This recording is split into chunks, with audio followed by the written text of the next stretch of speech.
If this is your very first flight, you might be wondering, what does checking in online even mean? Or maybe you've flown a few times, but never checked in online? Don't worry, it's actually really simple.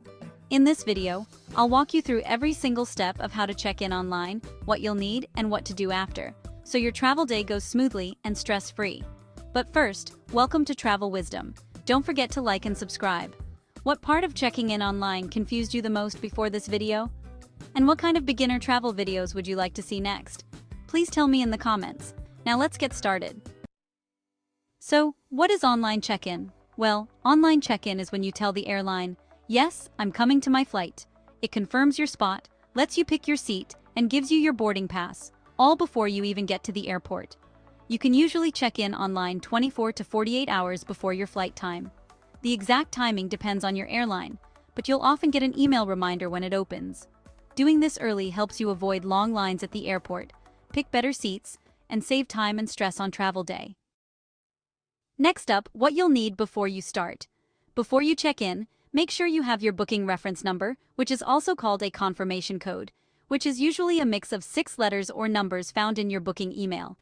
You'll also need the exact name you used when booking the ticket, your passport or ID if it's an international flight, and a phone or computer with internet access. So where do you actually go to check in? There are 2 easy ways. Option 1, on your airline's website. Just go to the airline's official website, for example, delta.com, emirates.com, or ryanair.com. Look for something that says check-in or manage booking. Option 2, on your airline's app. Most airlines have free mobile apps. You can download it from the App Store or Google Play. Once you open it, there's usually a check-in button right on the home screen. Alright, so once you click check-in, it'll ask for your booking reference and your last name. Just type those in carefully, and your flight should pop right up. Now, take a moment to double-check that all the details, like the flight number, time, and destination are correct.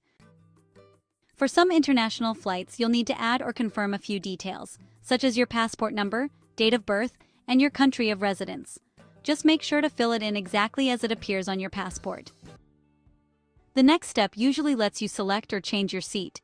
Some airlines let you do this for free, but others might charge a small fee, especially for seats with extra legroom or near the front of the plane. If you really don't care where you sit, you can just skip this step and let the airline assign a random seat for free. So, if you didn't pay for checked baggage when you booked your flight, the online check-in page usually gives you the option to add a suitcase now. It's often cheaper to do this online than at the airport. Remember, carry-on bags go with you on the plane, and checked bags are the big ones that go under the plane. Okay, so, before finishing, the site will show you a summary of your booking. Be sure to double-check that your name is spelled correctly, your destination and flight time are right, and your seat choice, if you picked one, is correct. Then, just click Confirm Check-in or Complete Check-in. Once you finish, you'll get your boarding pass. This is basically your ticket to board the plane. You'll usually have 3 options. You can download the mobile version, which is a QR code on your phone screen, get it emailed to you so you can print it at home, or save it in your airline's app. If you print it, keep it somewhere safe with your passport. If it's on your phone, make sure it's downloaded or saved offline. Don't rely on airport Wi-Fi. Now that you're checked in, you're all set for your flight. Here's what to do when you arrive at the airport. If you only have a carry-on bag, you can go straight to security with your boarding pass and ID. But if you have a checked bag, go to your airline's bag drop counter at the airport. It'll be labeled with your airline's logo. They'll weigh your bag and tag it. After that, you'll go through security and find your gate, and you're ready to fly. And that's it. That's exactly how you check in online for your flight, step by step. Once you've done it once, it really does become second nature.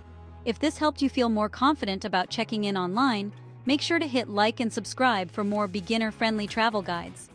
What part of checking in online confused you the most before this video? And what kind of beginner travel videos would you like to see next? Please tell me in the comments. Thank you so much for watching. See you in the next video. Bye.